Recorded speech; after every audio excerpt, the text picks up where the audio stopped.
Las especies endémicas de una región poseen información genética que va evolucionando y adaptándose a las condiciones específicas de su entorno, es decir, a los factores climáticos, geográficos o ecológicos. De este modo, la especie sobrevive y prospera en su entorno. Cuando se producen variaciones en las especies endémicas de fauna y flora, se altera todo el círculo de un ecosistema. Se produce un desequilibrio que puede modificar toda la cadena de organismos y las dinámicas entre sí. Esto se llama cadena trófica. Cada eslabón cumple un rol específico y alterarlo puede llevar a la desaparición de determinadas especies.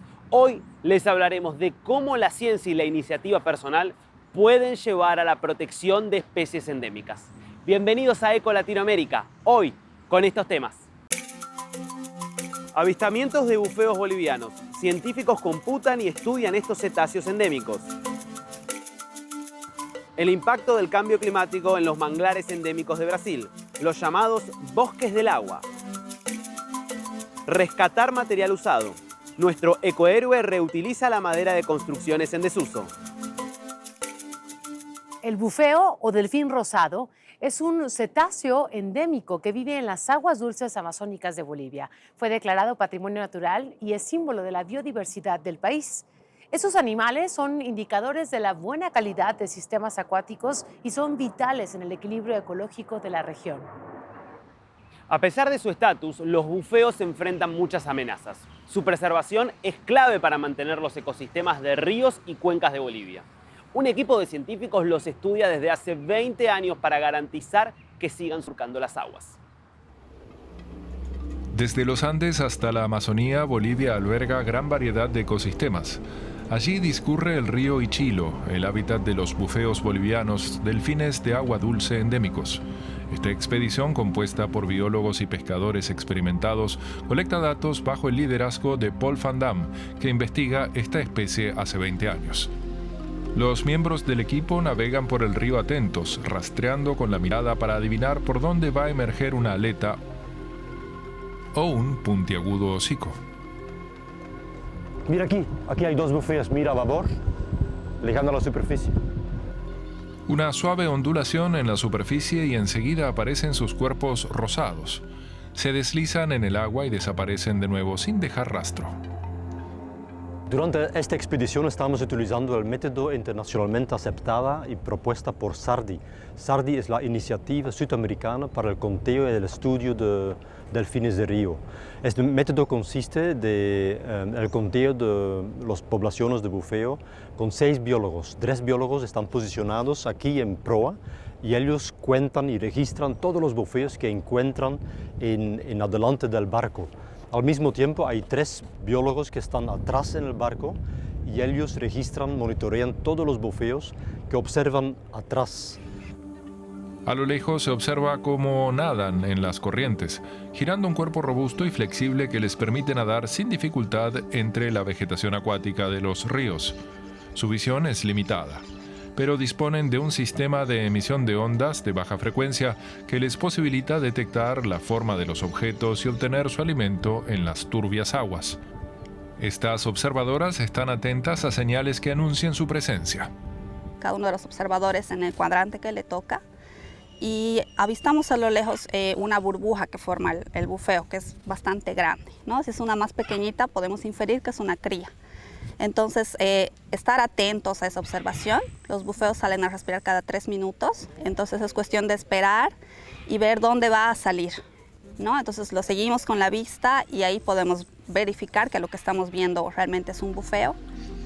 Por eso se aplican 2 métodos de observación, el científico y el conocimiento de pescadores como Raúl Vázquez, un gran avistador, que utiliza la aplicación bufeo para registrar información. Es una aplicación muy fácil, sencilla es lo que yo veo, ¿no? Porque ahorita, digamos, si yo veo un bufeo, lo único que tengo que hacer es apretar, agregar y mirar cuántos individuos son. Pongo los individuos aquí, si hay cría o no hay cría, pongo hay o no hay, bueno, depende de la cantidad cuánto hay. Lo pongo y automáticamente las coordenadas me llegan, o sea, es una aplicación bien sencilla. Si los pescadores siguen trabajando con nosotros, podemos tener datos que nos permitan mantener esta información a largo plazo y poder saber realmente qué es lo que está pasando con las poblaciones de bufeos en Bolivia.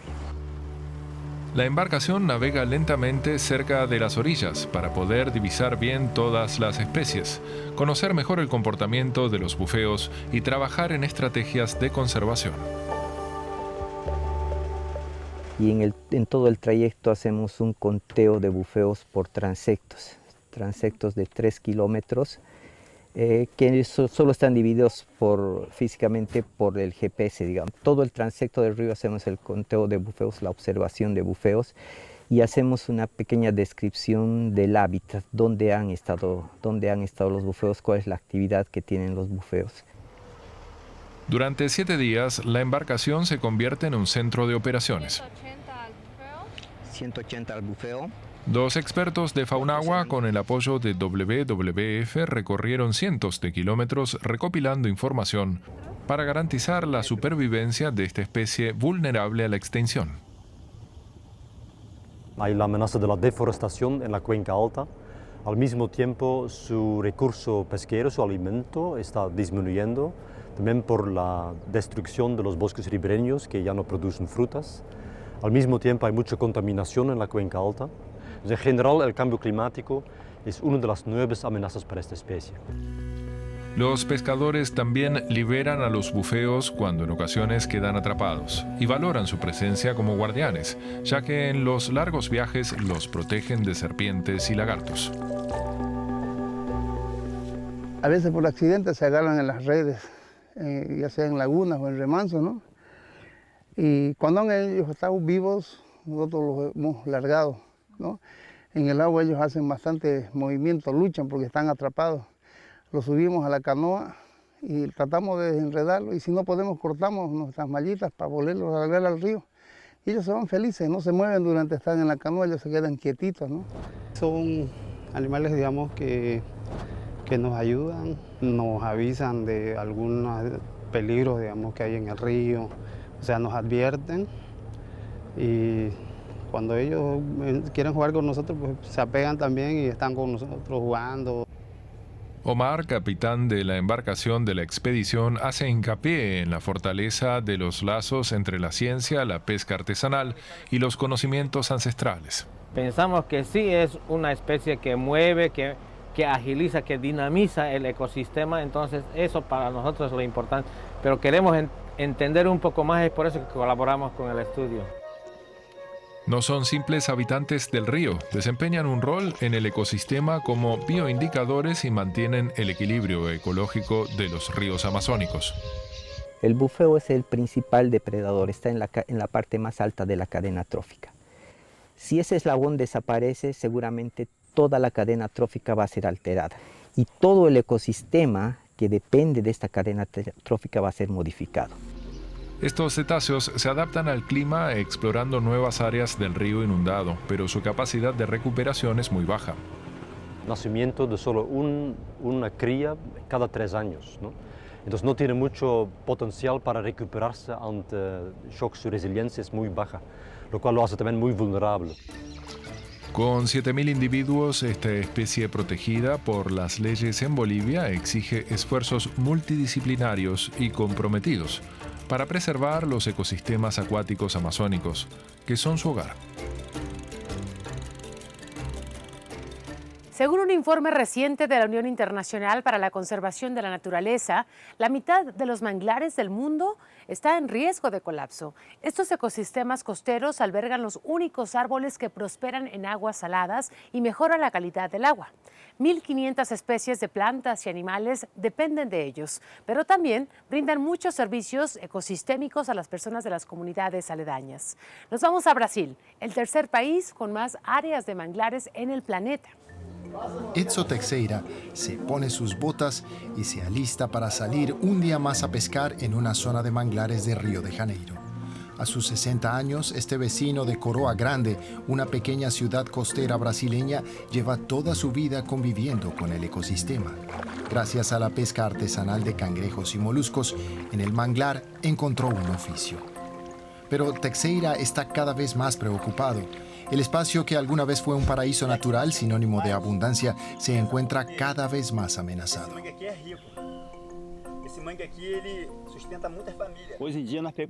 Hay bastante menos cangrejos. Antes había muchos más. La pesca era muy abundante. Los tiempos ahora son malos porque la pesca es cada vez más escasa. En la zona oeste de Río de Janeiro, pescadores, vecinos y ambientalistas se están organizando para conservar un ecosistema vital para el futuro de la ciudad y el planeta, pero que está cada vez más deteriorado. Hoy estoy llegando al final de mi vida y los niños están creciendo. Mi preocupación es esa, que cuando ellos crezcan no tengan más cangrejo, puede que ese fruto de mar del que dependen no esté más. El avance de la contaminación y factores como la deforestación ponen bajo presión al bioma, desafiando no solo la subsistencia de cientos de familias, sino un ecosistema que ayuda a prevenir los efectos del cambio climático. La bióloga Paula Andrea Casas, de la Universidad Estatal de Río de Janeiro, comenzó este año a estudiar los manglares brasileños. Apoyada por un equipo de jóvenes científicos, la bióloga mide con precisión el tamaño de los árboles. Con un nucleador de sedimentos, la científica y sus colaboradores colectan diferentes muestras del suelo de los manglares. En el laboratorio, el material reunido ayuda a entender con precisión la capacidad de los manglares para acumular y retener en su estructura dióxido de carbono de la atmósfera.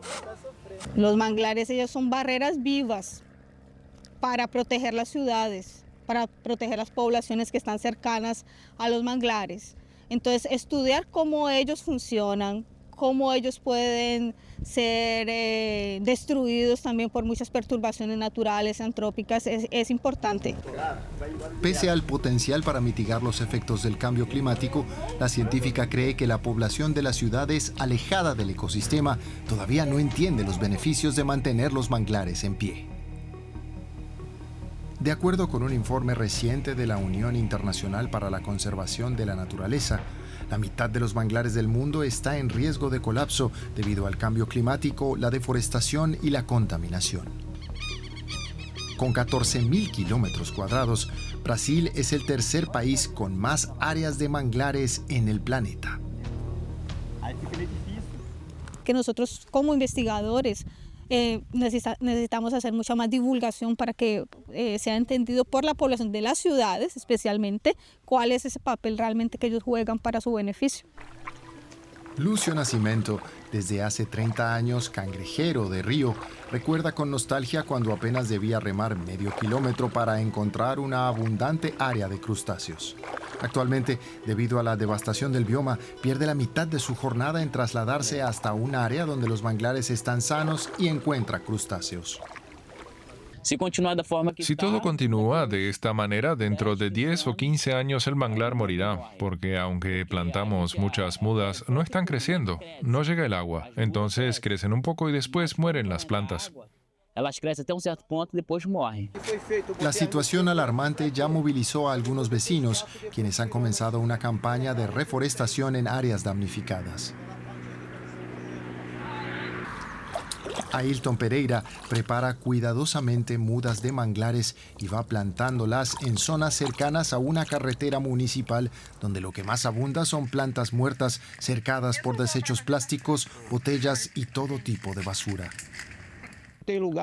Hay lugares acá cerca que yo replanté. Algunas especies volvieron al lugar, están regresando a su hábitat natural. Tener una conciencia climática es importante porque estamos viendo desastres, inundaciones, incendios. Según las proyecciones más pesimistas, hasta 2050, la mitad de los manglares podría desaparecer. Lucho para que el manglar no muera. Muchas familias dependen de él. Arrodillado sobre el barro, Teixeira entierra su brazo buscando un escondite de crustáceos. Su instinto de pescador no falla. Bajo el barro consigue capturar un cangrejo azú, uno de los tipos más codiciados y sabrosos, explica. Pescadores artesanales como Teixeira y miembros de la sociedad civil esperan llamar la atención sobre la importancia de los manglares antes de que sea demasiado tarde. ¿Creen que es posible salvar bosques endémicos de Chile usando madera? La respuesta es sí.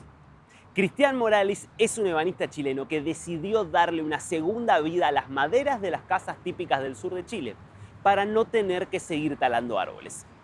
Y ha convertido su oficio en un modo de concienciar a otros. En una especie de refugio, enseña técnicas antiguas para trabajar las maderas.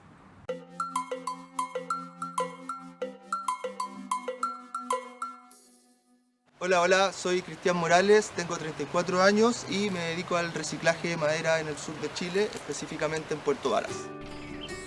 Trabajar con madera le viene de tradición familiar. Después de su abuelo y su padre, el joven chileno es la tercera generación en el oficio. Desde chico, Cristian los ayudaba en las tareas, pero cuando llegó a la edad laboral, se decidió al principio por el turismo, un rubro que cambió su mirada. Volví al aserradero a eso de los 22 más o menos y empecé a trabajar, pero ahí tuve como la primera contradicción personal que fue como, estaba con niños conversando en la plataforma de un canopy y después a los 2 meses estaba con mi papá botando un árbol, ¿cachai? Entonces fue como un problema eso personal. Y un poco creo yo que esta experiencia de haber hecho harto deporte de aventura en la naturaleza me generó como esta conciencia ambiental. Desde entonces, Cristian empezó a aplicar otras prácticas a su oficio. En vez de cortar árboles, comenzó a rescatar madera usada. Trabaja en el mismo lugar que su papá, que sigue manejando el aserradero tradicional, mientras Cristian tiene su taller de reciclaje, aunque muchos proyectos trabajan juntos. Para el reciclaje nosotros desmontamos casas antiguas que están en desuso, que ya están abandonadas, y revivimos esas maderas para poder darles como otro uso. Se hace un desmontaje de pieza por pieza, no es lo mismo que demolición, que es botar. Acá uno desconstruye una construcción. Entonces desmontas piezas por pieza, se hace una selección de la madera sana, luego empieza la limpieza de metal, el sacar los clavos, y después la reelaboración, la redimensión, la recuadratura de las piezas de madera. La madera que rescata tiene entre 60 y 120 años de antigüedad. Tras restaurarla, volverá a brindar una vida útil. Generalmente las maderas viejas están un poco mal vistas como basura, ¿cierto? Que era lo que me pasaba también al principio. Yo llegaba con una camioneta cargada con un par de palitos viejos y todos los maestros acá me decían, ¿qué estáis haciendo con esos palos viejos si hay la posibilidad de tener nuevos? Pero hay un punto ahí, la madera antigua no es de mucha mejor calidad que la madera actual. Es decir, por ejemplo, si es que tú compras un roble, los robles tienen 2 edades, que generalmente en su estado adulto acá en el sur le llaman pellín, roble pellín. No es la misma calidad de madera que el roble pellín que tú compras hoy en día. Entonces, realmente son tesoros. La variedad de leños que encuentra Cristian en viejas casas y galpones es muy diversa. Algunos materiales se pueden usar para interiores, otros para exterior o para construir muebles. Cristian también da una segunda vida a las ventanas antiguas. Años atrás, al desmontar una casa, tuvo un momento muy especial. En algún minuto reciclé una casa que abasteció mi abuelo. Ahí andábamos todos lloriqueando en la casa porque fue como en el fondo la vuelta de la vida me llevó a su misma producción y darle vida a su producción. Entonces ha sido bonito, yo creo que él estaría contento con todas esas cosas. Ha sido como una evolución familiar de conciencia, por así decirlo, como desde que en la época de mi abuelo yo escuchaba como los maestros conversaban de que boten árboles porque no se van a acabar. Con mi papá, en la generación de mi papá se vio que sí se acabaron y en la mía es como estamos metidos en un problema, tenemos que arreglarlo. O sea, si no nos organizamos y no nos desconfiguramos mentalmente, creo que nos queda poquito rato. No solo quiere rescatar madera antigua, también quiere mostrar cómo hacerlo y enseñar técnicas antiguas para trabajar este material. Por eso construye esta casa, que en el futuro funcionará como hostal y taller. La idea en este lugar es abrir un espacio de retiro y de aprendizaje para la madera. Algunas técnicas que no requieran electricidad nosotros las vamos a enseñar. Labrado, por ejemplo, de madera, el rajado de tejuela, chilota, la tornería artesanal sin electricidad. Confía en que esté lista próximamente. Desde hace 2 años construye este lugar que rinde homenaje al oficio de la madera. Está construida con maderas recicladas y técnicas antiguas, sin apenas el uso de clavos. Montamos 2 casas pequeñitas para llegar a esto. Y una de ellas, dentro del revestimiento interior, cuando estábamos desmontando, estaba trabajando con un primo, el Joaquín, los dos solos, y Joaquín encontró esta tabla que estaba escondida dentro del revestimiento interior, o sea, estaba a la vuelta, instalada como revestimiento interior, y está la firma.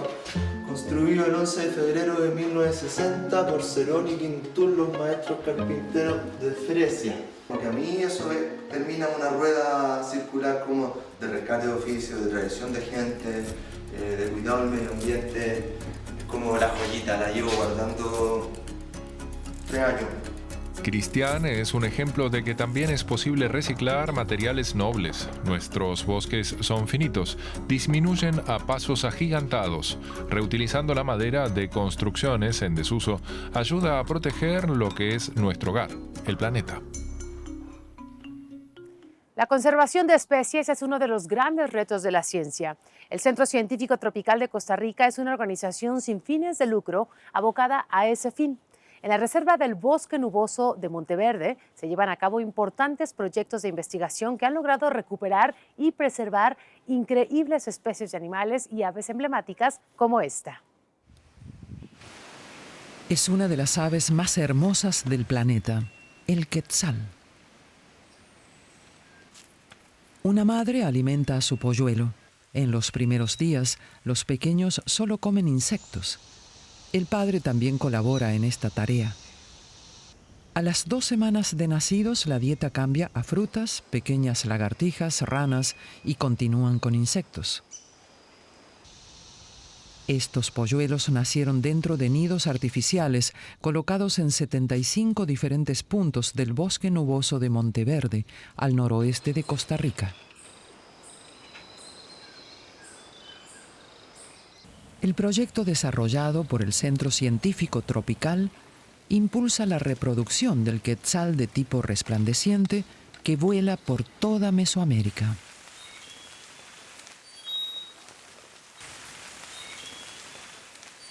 En 5 años que ha existido el proyecto, hemos visto cómo pichones salen del nido y hemos documentado todos esos procesos que son muy importantes para la conservación y también para la ciencia, en dar a conocer el proceso reproductivo del quetzal.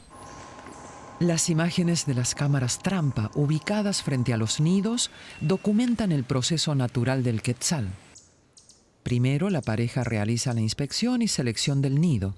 Pueden valorar hasta 5 sitios diferentes.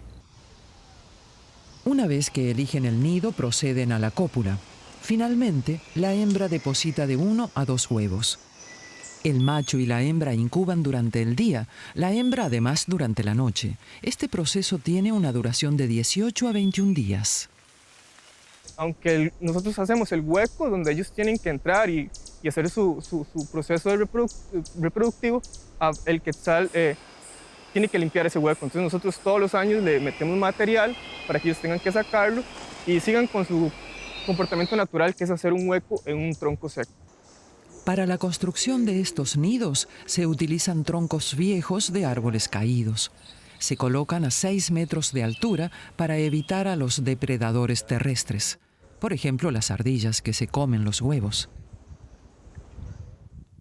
Al caer la noche, la investigación se centra en los anfibios, catalogados como bioindicadores, porque a través de ellos se mide la salud del ecosistema que se protege en la reserva. Esta rana arborícola de potrero salió a depositar sus huevecillos, pero fueron devorados por los renacuajos. Los científicos del Centro Tropical también advierten sobre el enorme impacto del cambio climático, causado por el descontrol de actividades del ser humano. Fue aquí donde se le dijo al mundo que hay una relación directa entre el cambio climático y la desaparición de las especies de anfibios. Fue aquí donde se le dice al mundo que hay un bosque nuboso excepcional que pueden venir a visitar. Solo un 2% de la reserva está habilitada al público, el resto se dedica a la conservación. Las cámaras trampa ubicadas dentro del bosque también permiten denunciar la caza ilegal. El monitoreo de las especies es un termómetro que mide el impacto del cambio climático. Además, permite tomar decisiones rápidas para contrarrestar la desaparición de otras especies, como el quetzal, un ave que se encuentra amenazada, aunque para algunos ya está en peligro de extinción. Muchas acciones cotidianas pueden destruir nuestro entorno sin percibirlo en el instante, pero también tienen el poder de hacer de este mundo un lugar mejor. Podemos conservar nuestro entorno reutilizando maderas, generando reservas naturales y parques científicos. O monitoreando las especies y restaurando los ecosistemas, aunque eso conlleve muchas veces un largo proceso. Hasta aquí nuestro programa de hoy. Nos despedimos hasta la semana próxima. Síganos en redes sociales y no olviden escribirnos. Desde Argentina y México les decimos hasta la próxima y cuídense.